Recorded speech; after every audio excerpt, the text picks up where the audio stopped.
Welcome to the International Teacher Podcast with your host, Greg, the single guy, and Matt, the family guy. We're recording episodes from around the globe to tell you about the best kept secret in education. That's right, it's teaching overseas. We're glad to have you. This is an episode I hope you enjoy, and it's with my friend from a long time ago, Chantal. And the great thing about Chantal is that she went overseas for several years in different countries. She has transitioned back to the States, and she's our guest on from Chicago right now. Hi, Chantal. Good morning. Good morning. So can you tell us a little bit about your pedigree, about how you got into international in the first place? Well, I was teaching in Beverly Hills, and one of my colleagues, who's half Swedish, decided to go overseas. And I thought, wow, she had such a great experience that I thought, well, maybe I should try this. I've always wanted to learn Spanish. I bet if I went to a Spanish-speaking country, I could become fluent in Spanish. So after she left and had a great experience in Singapore, I thought, well, I'll try it, see what happens. And since I had two pets, I had a dog and a cat, I didn't want to travel too far, because I didn't know what that would be like with animals on a plane. So I applied to all the nearest Spanish-speaking countries, and I got a job offer in Honduras the night before the job fair started. So I thought, well, I'll go there. I stayed for a year. It was a hard place for me to adjust to, so I only stayed a year, and then I went to Ecuador, and I think I had a particular interest in Ecuador because my roommate in Honduras had gone and visited Ecuador and talked about what a great country it was. My closest friend in Los Angeles went to a school in Ecuador, and I thought, yeah, I'd like to go there. I'm going to target that specific school. And then when I got a job offer, it was a no-brainer. So I was in Ecuador for 5 years, where I met my husband. He was a chemistry teacher at the time. We got married, and then we thought we'd try. We had heard so much about couples having an easier time getting jobs overseas. So we tried, getting a job as a married couple, and we found out it was actually really difficult. There were only 8 chemistry positions internationally that had an elementary position for me. And so it was really frustrating, but we did get a job offer in India. So we went there, and we were there for a couple of years. After that, we decided, okay, we'll look internationally and see if it was we're just having an off year in terms of the job market for positions for us. And then we decided, just in case, we'll apply to some schools in Chicago because we owned a little convertible studio in the city. Be easy to move back. And that was how we ended up here. We had a couple of schools interested in us internationally, but it was the same situation. Let me ask you a quick question. When you were overseas, you were overseas for a year in Honduras, and then you went to Ecuador for 5, and then you were, was it 2 or 3 in India? Yeah, and in between the Honduras and Ecuador, I went back to Los Angeles for a few years. Yeah, okay. And the question I was going to ask that, and maybe that helps out a little bit with my thinking, I was just trying to get the timeline. And just for our listeners that are maybe thinking about going overseas, and some of us that are overseas, usually we keep our certification going, right? For my example, I keep my Wisconsin certification always going, and thanks to our governor, I don't have to do that anymore. I have a lifetime license, but I just have to keep paying a little bit and keeping up to date. And did you and your husband both do the same thing so that you could go back to the States and teach? Did you keep up with your certification requirements and everything for your prospective states? Yes, we kept up with always kept up with my certifications because I have it in several states. Because, when you go through Search or International School Services, they ask if you're certified. They say that, international schools prefer certified teachers. So we both had certifications. My husband didn't have one in Illinois, although I did, but he got hired at a charter school that helped him get his certification. It's different when you hear it from somebody else because I preach that way. I'm the one saying, I always keep everything. I keep my driver's license always up to date. I always keep my bills up to date, and I always keep my certification for school up to date, just in case that day happens where I need to go back home for some reason.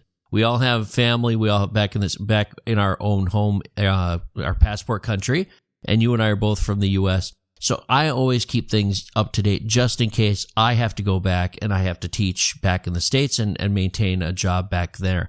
I've never been back to the States for a transition, which you're doing, and you've done that already. So it sounds like it worked out well for you to do. I can't imagine going back and having to go back through a process to get certified again or recertified in a flurry to go back home like that.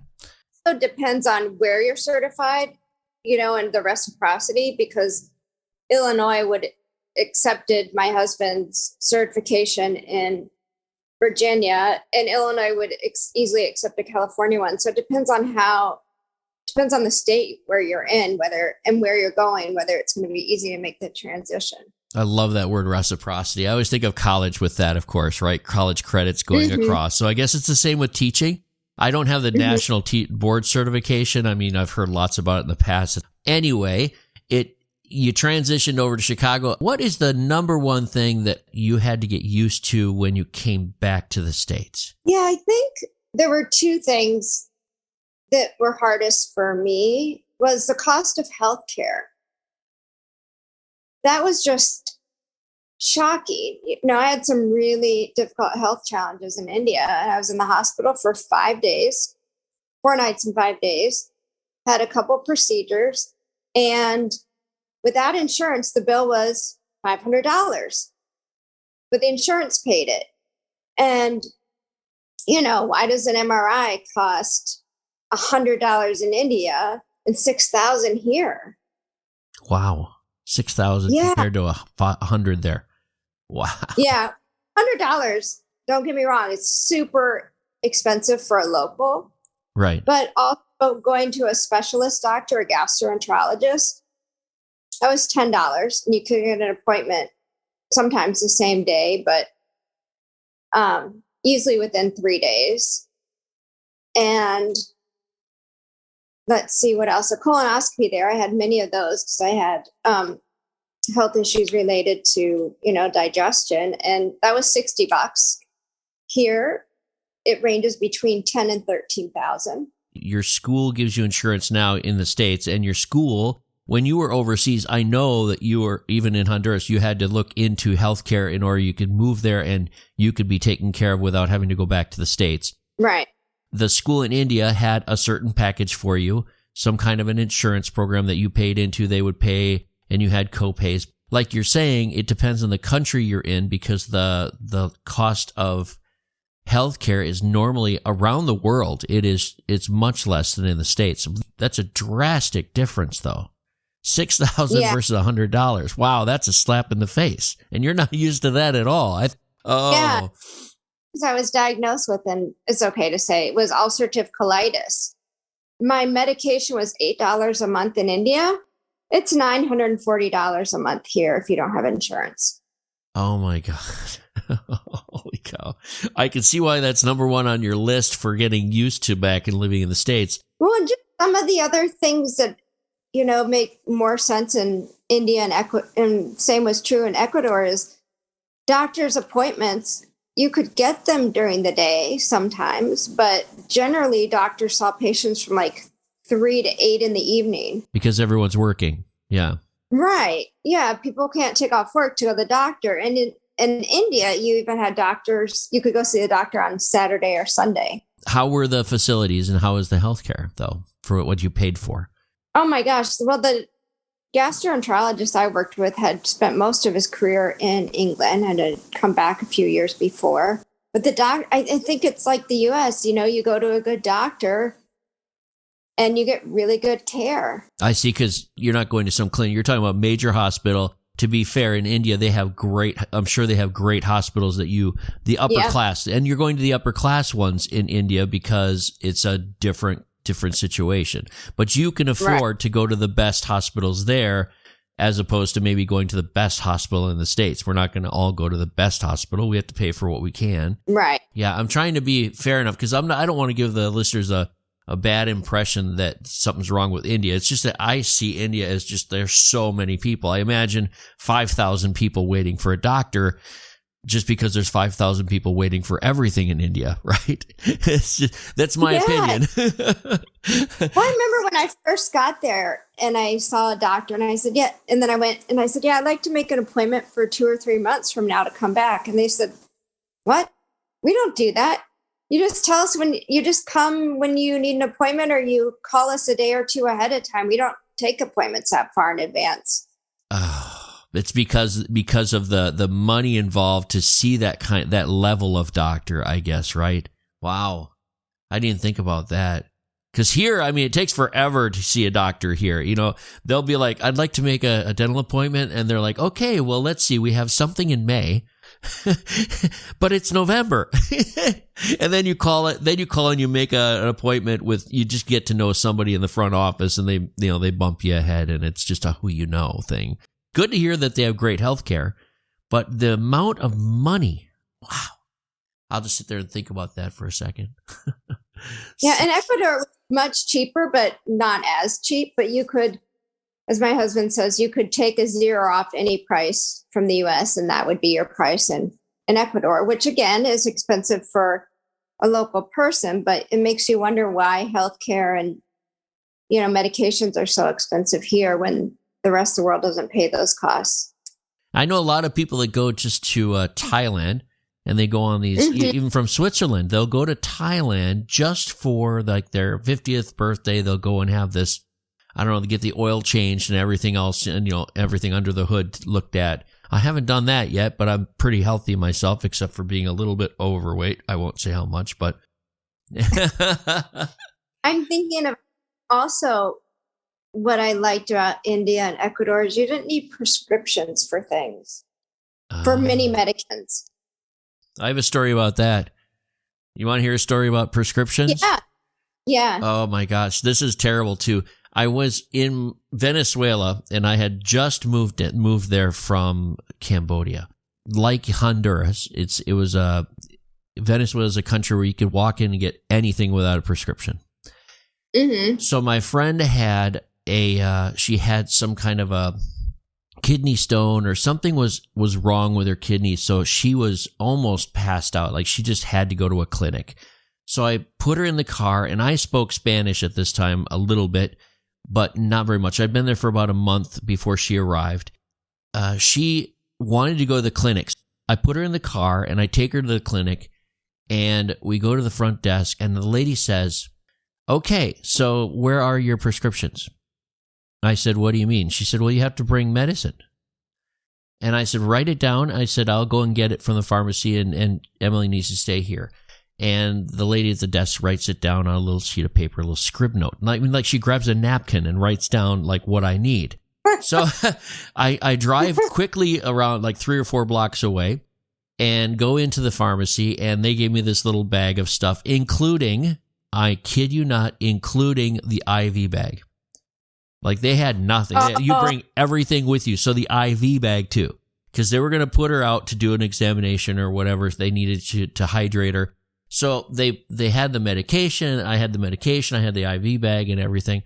And I go back, and the lady looks at the bag and at the clinic, and I see Emily in the back. She's laying on this, table, on this chair, ready to be examined. And the lady looks at it, and she goes, no, you need 2 bottles like this. And I'm like, oh God. So I have to go back to the pharmacy. But before I went back to the pharmacy, I said to the lady, well, do I need anything else? Like if she comes back tomorrow, is she going to have to come back? And the lady said, oh yes, she'll have to come back for the next week or so every day. And I said, really?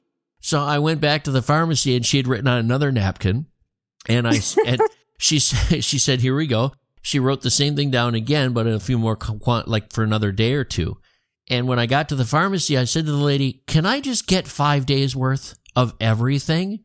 And the lady looks at me like, you're going to pay for this? And it was, it wasn't very much. It was a few dollars, probably less than $100 total. In their currency, It was a lot. For Venezuela, it was a lot of money. And I looked at the lady, I said, nope, give me everything I need for the next 7 days or 5 days, if you can. She doesn't even look for a signature. She doesn't call a doctor. She doesn't ask anything. She just gives it all to me. I go back, hand the nurse or the lady at the front desk what she needs, and then afterwards I handed Emily everything that she needed. But it was such a crazy, I can't imagine not speaking Spanish and doing that, because Venezuela is like Honduras. If you don't speak Spanish outside of school, you can't get things done. And that was nuts. I mean, that was just a mind boggle right there. Just, can I have a year's worth of, heroin or something? Like they're like, sure, no problem. No, it's crazy. It's crazy. Yeah, and developing countries though, right? And we're talking about some are developing countries. I don't know what India is considered as, but I know that Ecuador and some of the Venezuela, some of those are developing third world countries, and they don't have the same kind of healthcare. And that's one reason why I'd asked you what kind of healthcare you were getting for the money, because there's a misconception that certain places don't have proper healthcare. But like you pointed out, certain countries have great healthcare if you are in a certain class that can pay for it, because the public can't. Even in Venezuela, there were some great hospitals, but you couldn't, most people couldn't afford it, just the upper crust. Although back when we were there, Chavez kept leaving and going to Cuba to go to the doctor because they didn't have any good ones in Venezuela. That's in the news. That was like national news. I mean, every time he got sick, he'd leave. India, at the hospital where I would go, they had packages for medical tourism, kind of like in Thailand. Oh, that's a good way of putting it, too, medical tourism. So they had packages in India. They had packages for people from different countries that could come in, and that's interesting. For $5 to get your mastectomy, and for right. And a lot of the doctors go overseas and train, and then come back and spend time with their family, give back to their country that way, right? Right. There's a lot of great Indian doctors out there. My first year back, there was another teacher at my new school that had worked in Bali for 10 years and had come back recently. And I told her, I was kind of disoriented when I came back in a way. And I said, did you find it hard to adjust back to life in the US after 10 years in Bali? And she said, yeah, it was really hard. I said, what was the hardest thing? And I didn't really know this person very well. She said, the drugs. And I was like, oh my God, a druggie working at my school. And then she said, no, it's just, prescription drugs. Yeah. Get it without a prescription or a sleeping pill. And she said, I just really miss that flexibility or that access to different medications without a prescription. Well, I've definitely heard that from other people that have returned. It's just been a while since I've had a discussion. So why I wanted to get you on here was because I haven't had a discussion in a long time about anybody transitioning over, right, and staying. Yeah. It's been several years. So, I mean, the fact that that's the first thing out of your mouth, the first thing out of your friend's mouth, the Bali friend, the first thing out of her mouth was the drugs. And you're like, what? Yeah. Different kind. I mean, the medical care drugs, right? That is crazy. It really is. Let's move on. Yeah. What's another transition? What's another thing that came up? You said there were two. Yeah, there are two big things that came to mind. The other one, it seems, they'll probably seem minor, but while we were away, the texting came to the U.S. Texting wasn't a thing for many, many years in the U.S., even though it was in Europe. So I'd spent a semester in Spain after Honduras, and everybody texted there. And I thought, how weird. Americans don't text. They just pick up the phone and call you. But when I got back here after 7 years being gone, texting was what everyone was doing. And I remember saying to the counselor a couple times, or having a conversation with the counselor at school, saying, I don't get it. Like, when do I text? When do I call? People don't leave voice messages. Is that rude? Or do I not leave voice messages anymore? Or it seems like people want to make a time to talk on the phone. You just can't call them. Like, how does this whole thing work in the U.S.? Because I don't get it. And that was really hard to get used to, figuring out those dynamics. Well, as you know, I mean, you experienced it overseas. It was different overseas, too, in different countries. You get there and you have to learn how their communication works, right? And do you call, is it appropriate to call before you show up? Do I text? Do I do this? And some countries, everything's done on the phone, everything, like banking. I mean, China, I don't know how many people you've talked to in China, but they do everything from shopping to appointments to this, to that, to pharmacy. They do everything on the phone. And as far as texting, but they don't call each other from what I've understood, right? And here, I thought it was a generational thing, right? I thought usually the older people are like, I'm going to email you. And yet everyone else is either using Facebook, and then the youngest ones are just doing a text that's like 3 miles long, and they divide it up into little sentences.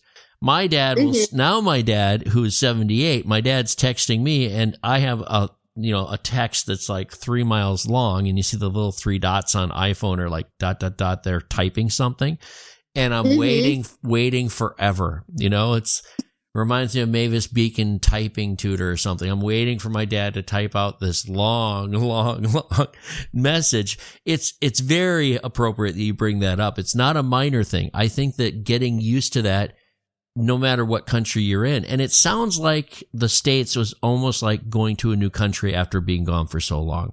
It's almost like you had some reverse culture shock, some things to get back used to. Things have changed since you were there. Not just because you're in a different city, you're not in Beverly Hills, you're in Chicago, but it sounds like there's quite a few things. Even if texting was enough, right, to really click something there. Wow, there's a lot of things to get used to. I go home and I can't get used to the door handles, right? Why? Well, I mean, we have doorknobs in the States, right? I mean, we do have some door handles, but a lot of them are doorknobs. And in other countries, it's door handles, right? And I got used to it.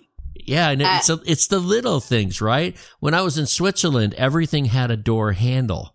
It never had a door knob. Knob. Yeah. Oh, wow. Yeah, the place I'm at is very Americanized. It's like a little military camp almost, so I have doorknobs on everything, but those are just they're not minor, and maybe if they are minor, they're all build up. They all build up into these little things. And I always love saying it's like getting pecked to death by ducks, right? And I can't remember. It's Jim was his name. I think was one of the teachers down there with us in Honduras. Jim was there for like 2 years, and he was the one that came up with that phrase. And I have to thank him for that, because it is like that, getting pecked to death by ducks.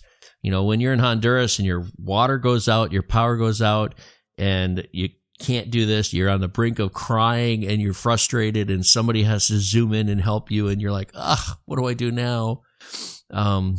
Yeah, that's the way my mind goes back and forth. We were talking about you getting used to the texting because it was different, and you're right, it didn't come to the States until later. And do they have WhatsApp right now? Like my brother WhatsApps, but not very many people. Do you notice it's WhatsApp? Not US, but it's popular in Ecuador and India. Yeah, around the seas. I mean, around the world that I know of, the parts of the world I've been to recently, it's all WhatsApp. There's not very much iPhone stuff. I know that in China and parts of the world, there's WeChat, right? There's a WeChat, which is like the opposite, the call to WhatsApp. But it's still in the States. It seemed to me the last couple times I've been there, it's really iPhone. Like people are iPhoning, or they're on something else with their Android. But right. Yeah, and it's strange that we go to technology, but communication is huge. How do you communicate? What's appropriate? Do I need to text or do I call? So what is it now? If you're going to go to someone's house, do you text them first? I don't know. I only know. I figured out by individual, because some of it is generational. I know that my friend who's much older than me wants me to call because it's still the flip phone, no texting. And then, my mom who's older wants us to call also, but the younger people I'm friends with want to text. So I guess I do it more on an individual basis and see what happens. I'm right with you. I'm totally with you on that one. It depends on the person, what platform they want, how they want it. Do they want you to message them with Messenger off of Facebook, or do you want to do the WhatsApp, or do you want to text on the phone? Do you want to know by email? It's crazy. Everyone has and some kids are like, dude, send me a TikTok video real quick. I'm like, what? I'm not going to do that. I have to draw my line somewhere, but Yeah, I'm not into TikTok either, but I'm sure at some point I'll be drawn in. Hey, with other stories, I know we're bouncing back and forth between countries and your transition back.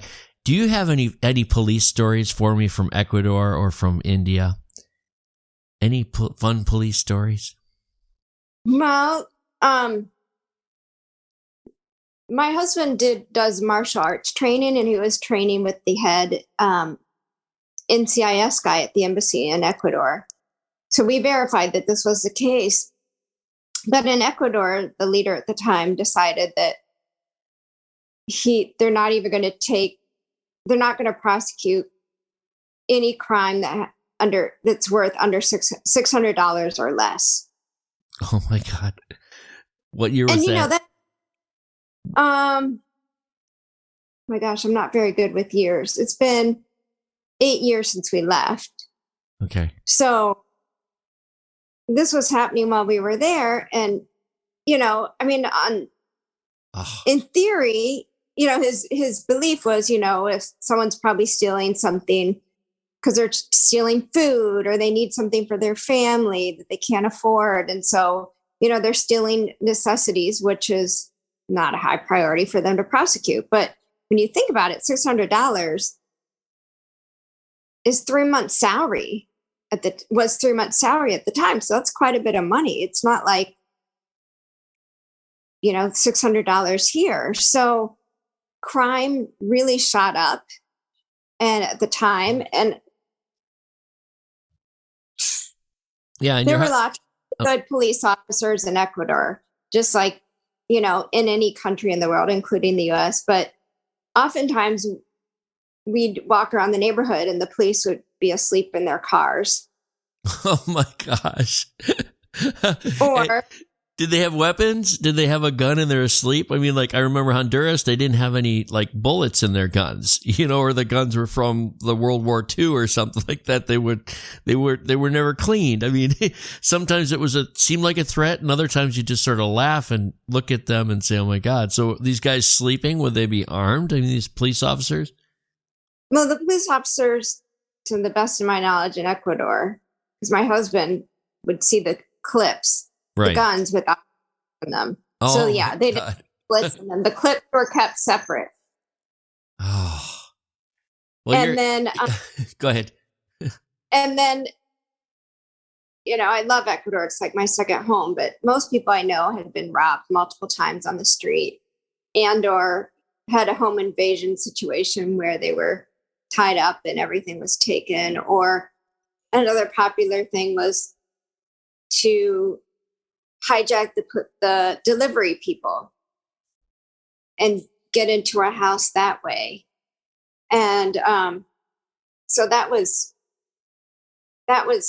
frightening at some point when, everyone except yourselves. I mean, someone tried to drug me with a piece of paper, trying to get me to look at a with direction. Powder. Yeah, with powder. And I knew better.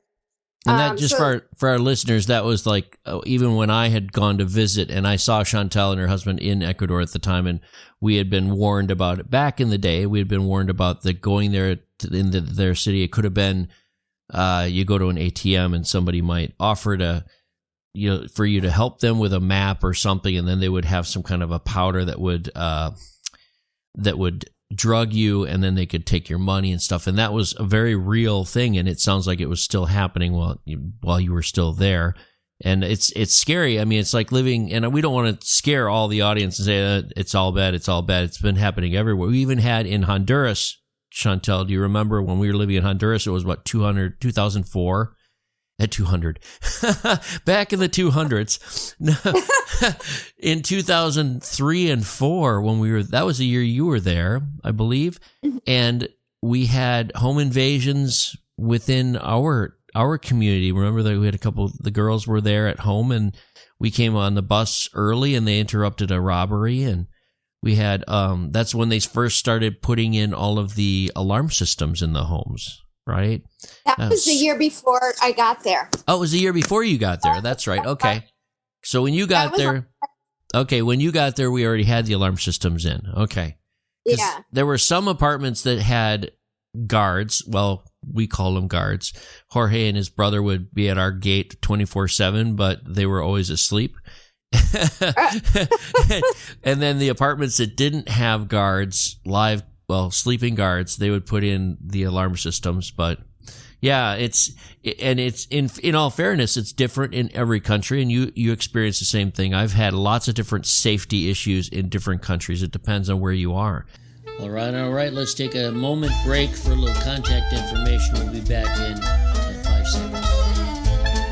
If you want to give us a little shout out and reach out, you can find us on Gmail at internationalteacherpodcast@gmail.com. Remember, complaints can be addressed to Greg, the single guy. And we are also on Instagram, ITP Expats. You can find us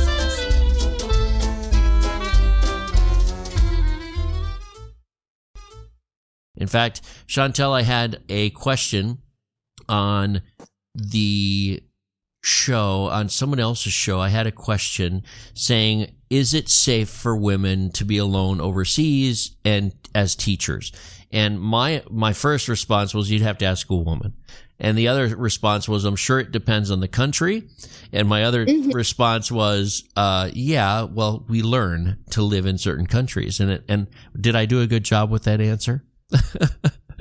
Oh, yeah. I think you did a really good job. A lot depends on the country, and a lot depends on, how you, well, for example, in India, I didn't do much research on the country because I was not the happiest camper about going there because I really wanted to stay in Ecuador. I put on my short running shorts and tank top because it was not a tank top, but like a sports bra because it was extremely hot out. And I thought I'll just go for a run.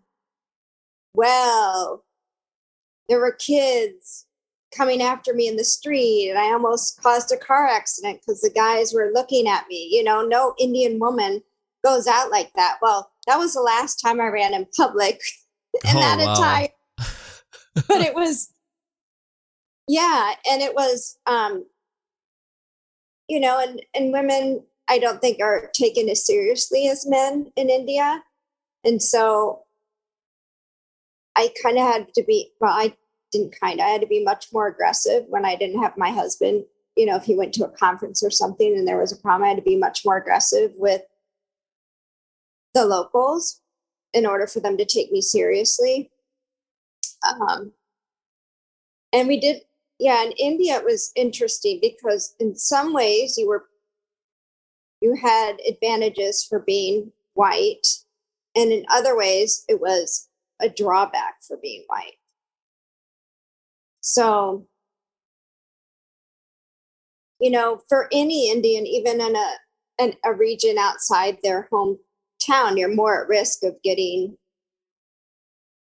attacked or accused because you're the outsider. So it doesn't matter. I mean, it's worse if you're white, but safety is a bigger issue if you're not in an area where you're known. And then we had you asked about security. We rode motors. We had a motor scooter and I rode on the back to and from work. Otherwise we were hiring drivers and that was okay. But, we wanted to have a more independent lifestyle. So we drove around in a scooter, and near the end of our stay, we just got really tired of people trying to run us off the road. And there were motor scooters everywhere. But I don't know, it seemed like they didn't pay much attention to the people on the scooter. So we got tired and we yelled at a rickshaw driver. Well, that was a really bad idea because the rickshaw driver went and got his buddies, cut us off on the road to school, took a metal pipe and started beating my husband. Oh my God. Yeah. And if he hadn't kept his helmet on, he would have been dead. So, and I was trying to defend him with my helmet because, there were 4 guys, my husband and I. They wouldn't touch me. I guess the penalty is too severe in India if you're hitting women. So It wouldn't hit me, but in order to keep some of the men away from my husband, that I was trying to fight them off with my scooter helmet. And then finally someone from school showed up, but he was beaten pretty badly. He has some permanent nerve damage, but it's interesting. You know, these men, they caught them right away because my husband had an HD camera on his helmet. But I don't know. I don't want to make sure I say this in the right way. These guys we talked to the police and some of the drivers who work with the school, and they said, yeah, we never take the back road to school. These group of men are known for attacking people. And then when the police found out we were moving, so they arrested them. And when the police found out we were moving back to the US, they were very angry. And they threatened to not let us through security at the airport when we left. So we had to pay them off. The police? We had to go with a police officer. My husband had to go with the police officer in a separate car to an obscure location, pay them off, and then come back to the police station and get dropped off to be picked up again. Wow. I know. So you might want to cut some of that out. I don't know. These are real stories, and it's not going to happen to everybody, that's for sure. I've had my run-ins with bribes and stuff like that with police officers, and I didn't expect to always have the best, funniest. I guess the reality is that we have to learn how to live in these countries, and when it's dangerous enough for you individually or for a group of people, that's when you leave. And I understand, that makes a lot of sense that you would have left that country, because you cannot plan ahead on how you would react or how other people will react to you in situations. I mean, the fact that you guys are yelling at the rickshaw driver, that's what you do in Chicago, man. You're going to hang out the window and you're going to start yelling at the taxi cab. You might do that in New York. That's a normal thing, right? In Green Bay, everybody's got road rage of some sort, and you're entitled to do that. But you do that to somebody in another country, and in this case, it's India, in the big city, right? But I can see it was a big city, right? It wasn't a little town. Yeah. It was a huge city. Bangalore.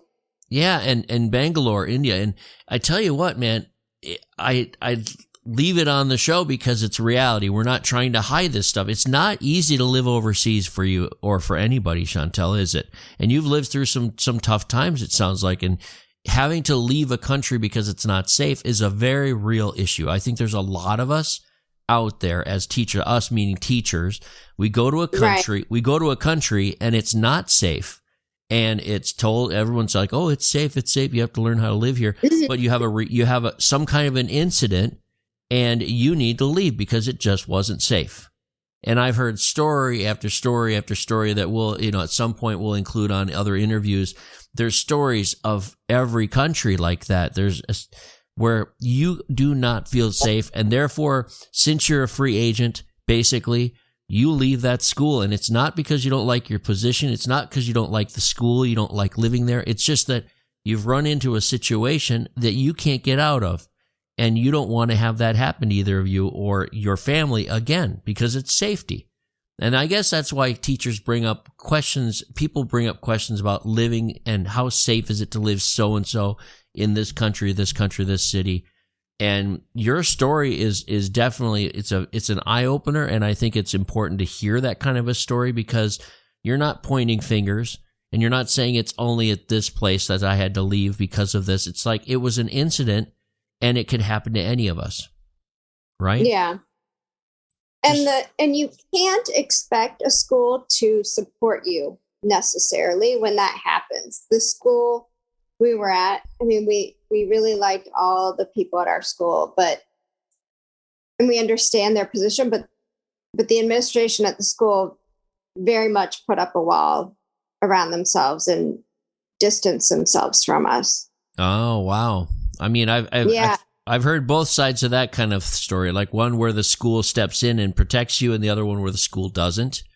Our school in Honduras, stepped in and protected, protected that teacher in that incident in a car accident where the police went looking for him, because the minute they find out that a gringo is involved, it's all the gringo's fault, right?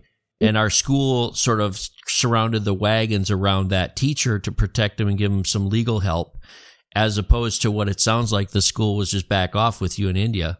Like, they're not going to touch that. You guys deal with it, and we're not going to step up. That's another one of those things where we don't have protections overseas. We have to rely on our school, and hopefully your school would step up, right? Because you were under the impression the school would step up and protect you. I usually have that. I have that right now. I think that my school would protect me in a legal situation, a police situation, get me out, resolve it, step in with people that they know in different like levels of power or connections to help you resolve that, since you're a foreigner and you're a guest in their country and you work for that school. But it sounds like they didn't step up on there, right? Wow. No, in Ecuador, when we were threatened, when there was a lot of crime in our neighborhood, we told the director when we arrived to school that morning, he said, all right, thanks for telling me. But he didn't say anything, but he called the U.S. Embassy and had their security circle around in our neighborhood for a month or so afterwards to make sure. That was in Ecuador. Ecuador. Yeah. They also had the school bus come and pick us up every morning to make sure that we had a safe way to get to school. Wow. So that's two different kinds of situations, like the way they react to a situation. Wow. Right. And in Bangalore, and I won't say the name of the school because those people aren't even there anymore, but they said you better not post this on social media. Right. Yeah. And so we never did. Right. And you can't, you can't post social media because then you're getting in then they definitely won't step up for you at all. And it could make things even worse. Right. Wow. What a situation that was. And without even going into any detail, we don't need to have the details of that. But it's a good warning for people that are going overseas is to realize that we are alone as teachers. We have to rely on our school, and we have to feel right, at least getting into the situation. We have to feel that we have support through the school. And we don't know if our situation's going to end up like what happened with you, or they step back, or if they step up. That's going to be up to you. That's going to be up to your situation and you as a person and your communication with the school itself. And wow, there's no way around that one. You can't plan for that. You can't plan for anything like that at all. So this is not we're not going to Kansas anymore. Yeah. I mean, it might be something you want to ask about when you interview, but I don't know, you kind of have to weigh, get a feel for the director or whatever's happening in the interview if you feel comfortable asking that.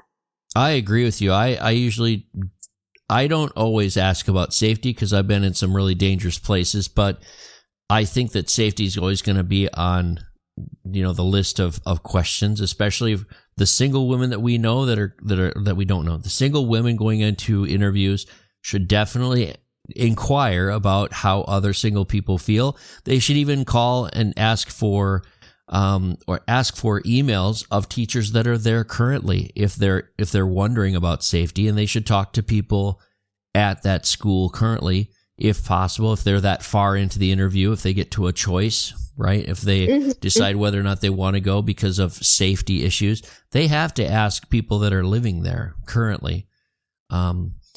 And it all weaves together. Like, how do we figure out this big puzzle? How do you know if you're the right fit for that school?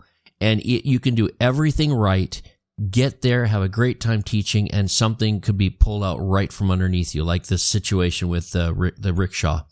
That is an incredible story. I am so sorry that happened to you, and it pushed you a little bit back to you. But it's interesting because you mentioned this before. You looked at other international schools and you applied to Chicago at the same time, just to back yourselves up, right? And to go back way in the beginning, you were telling me that it was difficult for you as a teaching couple. I know I'm reversing a little bit, but that year that you guys were looking for a job, he was looking for chemistry, and there were only 8 in the world that were really at the job fairs at the time that were open, huh? That's crazy. Yeah. So since we came back to the U.S., he has an engineering degree also. he's broadened himself to do civil engineering, and he reminds me of, you remind me of him a lot because he's really tech savvy, that all that kind of stuff like robotics and oh shucks, that becomes easy to him, and it's kind of natural to him. So he's trying to build up a broader base of skills. So if we go back overseas, we have more options. But we're not. I have such a great job in Chicago, and I love it.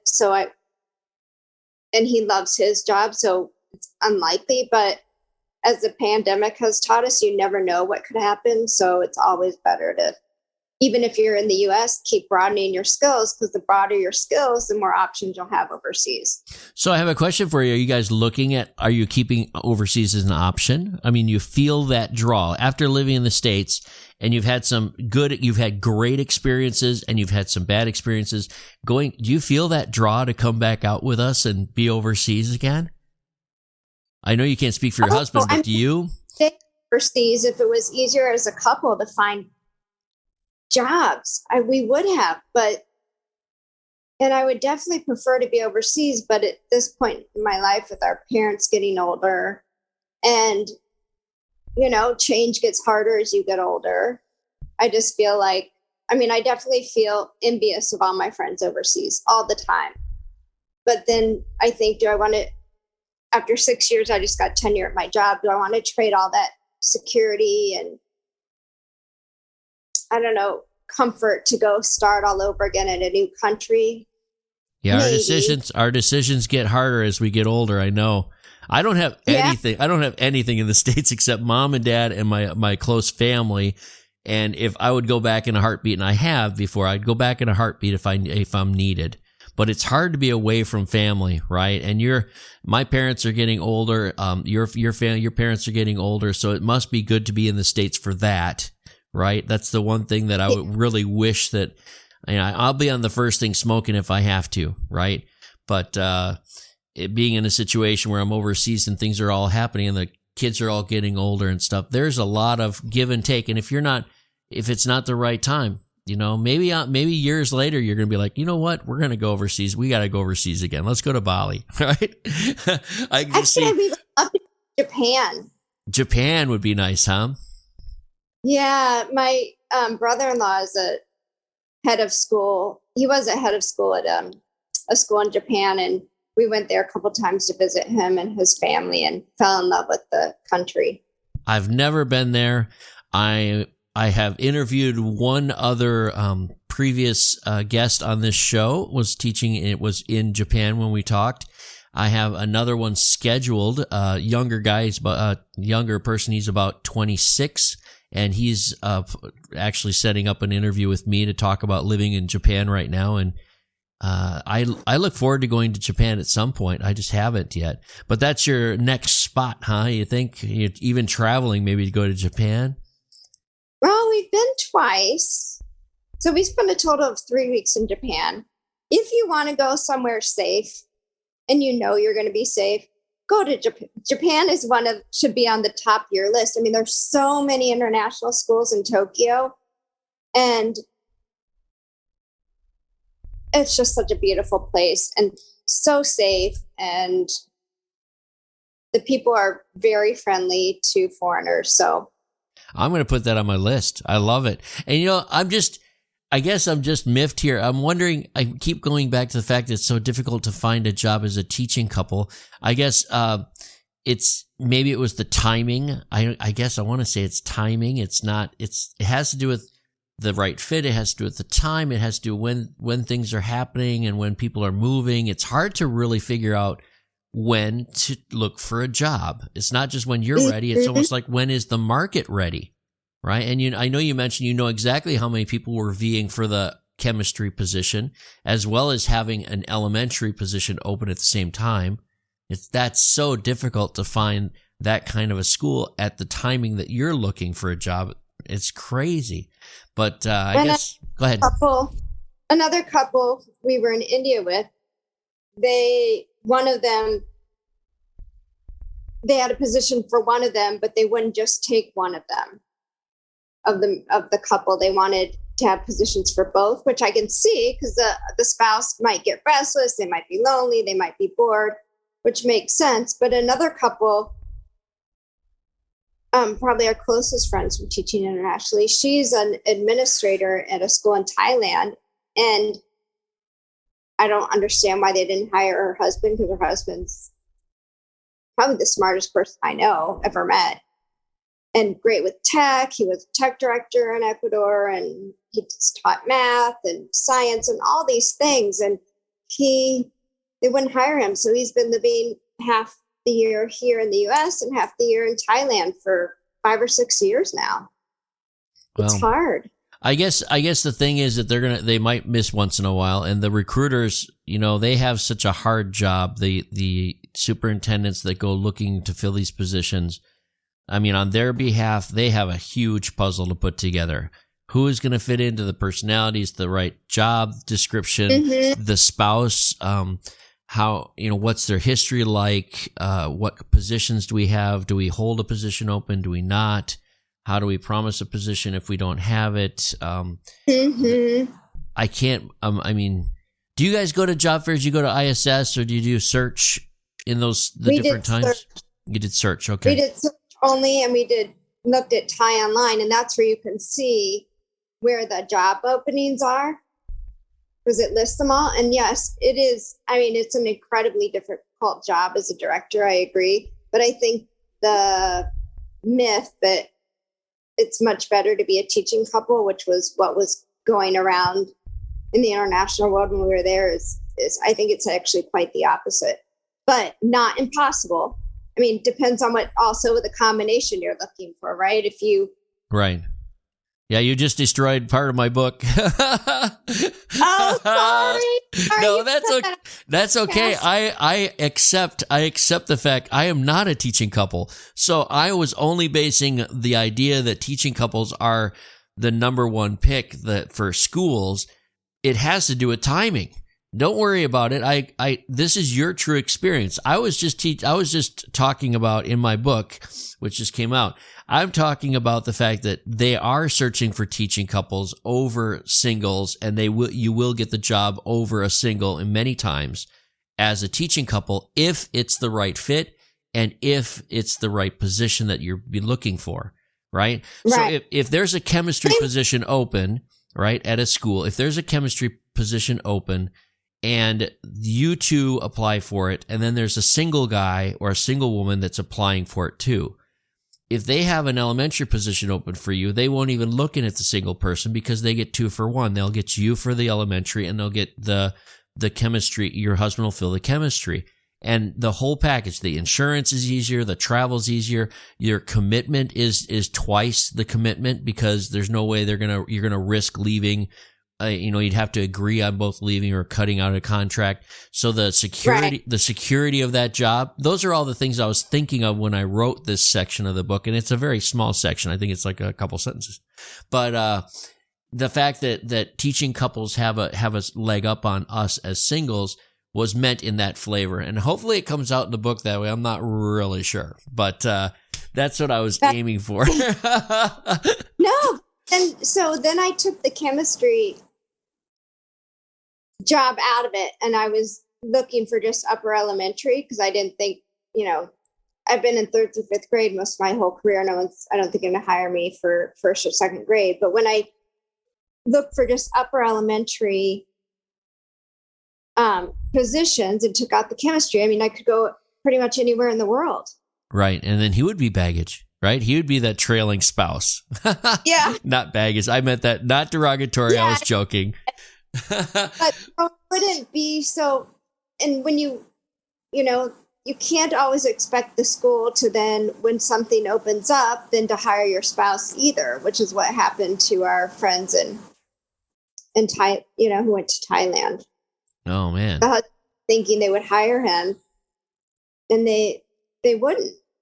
Whereas it's kind of customary at international schools, if something opens up that your spouse is qualified for, then they will hire your spouse. So hopefully, yes. I don't know.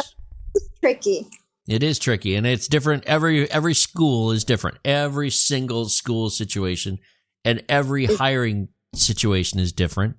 I can't stress that enough in my book. I can't stress it enough in our discussions on ITP, no matter what. Hey, I know we've been talking for a while here, so I want to watch our time. Can I put a plug in? I don't know if I told you this yet, but before the show, but I have a friend that was on the show before. She's a TCK. So she's a third culture kid. She's back. Oh. Yeah, she's one of the daughters of friends of mine that are teaching in that were in Singapore. They live in Switzerland now, but their daughters, both of them, are back in school in Canada, in college now. So she just started a podcast, and I have to plug her podcast. You might even enjoy it too, because Julia Walker has a podcast called Across Oceans. So if you're a podcast listener, I know that our audience is, but Chantal, if you ever want to listen to a brand new, I mean, this is like episode 1 just came out. She's targeting TCKs. So she wants to talk about the experience that other kids have had that have grown up in families that travel around the world, where these kids have, almost an identity of their own that morphs as they go. So, these kids that you and I have taught over the years that are, their parents are teachers with us, these kids grow up and have a different identity. And it's very interesting in this talk about identities around the world. But this is a different one. The TCK is a truly international teacher caveat. These kids that sort of fall through the cracks, or not always fall through the cracks, they're celebrated as TCKs. They have a whole culture for third culture because they're not in the States or Canada. They don't fit in with the culture of the host countries that they keep going to different countries. So anyway, Julia has this new podcast out called Across Oceans. And I just wanted to plug that before we run out of time. I've kept you for so long. I could tell you another 20 stories, and I bet you could tell me 50 stories about living overseas, right? But Chicago, are you guys getting along in Chicago? You love it?